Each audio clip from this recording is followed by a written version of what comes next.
queria te perguntar, pensando na sua infância, adolescência, juventude em geral, fazendo um paralelo com a deles agora. Você acha que hoje tem uma pressão maior sobre eles do que tinha sobre a sua época, a sua vivência naquele momento? E que tipo de pressão, talvez, né, diferente? Nossa, essa é uma ótima pergunta, né? Se você for ver como era a vida, pensar que nós tínhamos lá 4 veículos de comunicação, né? Televisão, 4 revistas. Era fácil. O Jornal Nacional era às 8 horas, não é isso? Isso. E a novela, perdão, a novela era das 8. Isso. Né? O jornal então, acho que era um pouco antes. E as pessoas chegavam cedo em casa, congregavam com a família e tudo mais. Não tinha internet, obviamente, então a internet era aquelas rodas de conversas e as pessoas congregando. A sociedade hoje, com esse bombardeio de informações, eles estão sendo multibombardeados, né?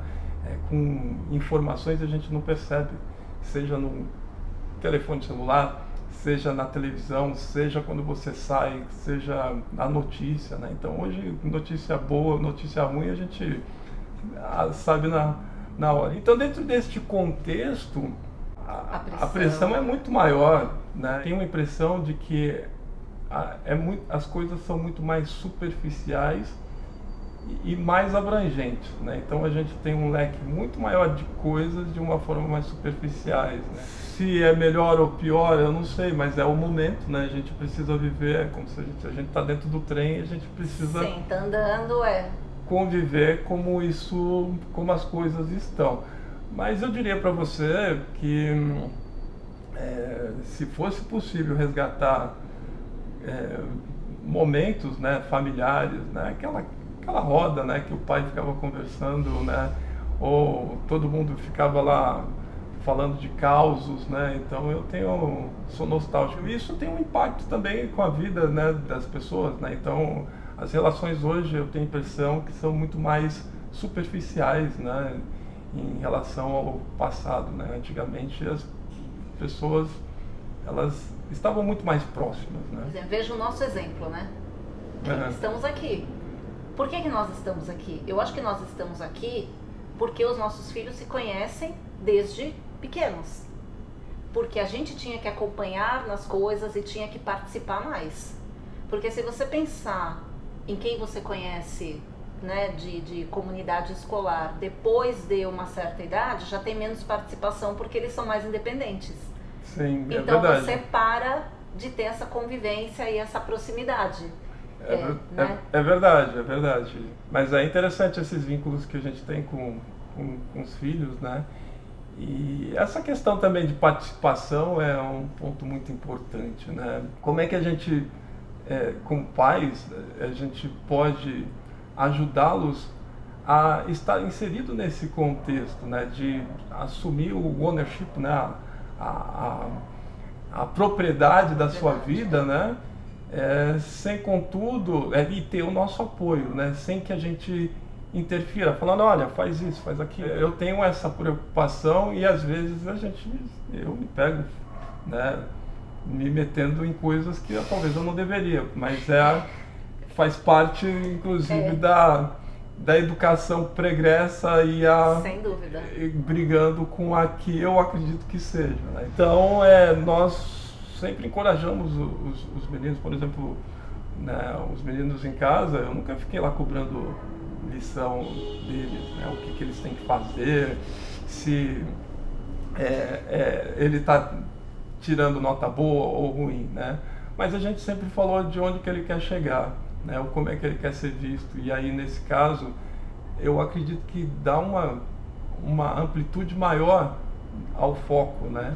Teve um ano que o mais velho começou a cair, né, de rendimento, e ele estava desconectado, né, com a escola e tudo mais.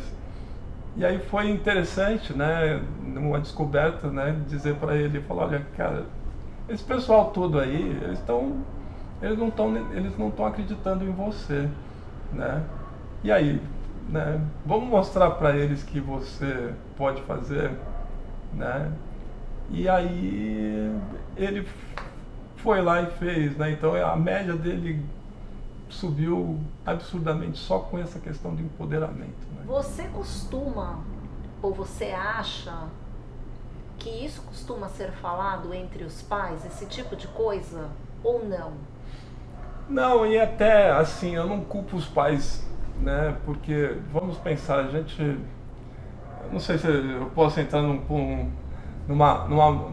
campo um pouco mais técnico, né? Mas existe, é apregoado um termo chamado normose, né? A normose é a patologia da normalidade, né? Então as pessoas, né, para serem normais, elas fazem o possível, né, para que as coisas estejam sempre pacificadas. Então aí eu acho que é interessante a gente falar do papel, né, de amigo, né? Então as pessoas elas não percebem, né?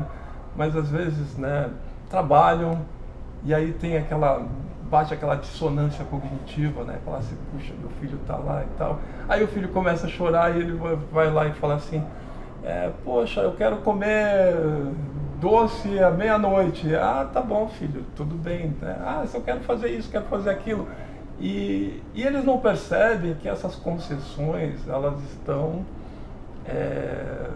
privando eles de ter uma vida melhor. Aí tem a questão do papel do pai, né? Que a gente fala, né, de ser amigo do filho, né? Então, sim, verdade. Então a gente tem que ter um pouco de cuidado com isso, sabe? Se a gente tiver que escolher entre ser amigo do filho e ser pai, eu fico com a de ser pai, por uma questão simples, né? Primeiro, ser pai é uma atribuição que faz parte, eu controlo, eu consigo influenciar, ok? Então existem papéis, né, que você precisa desempenhar para ser um bom pai. Sim. Amigo do filho, eu sou amigo, né?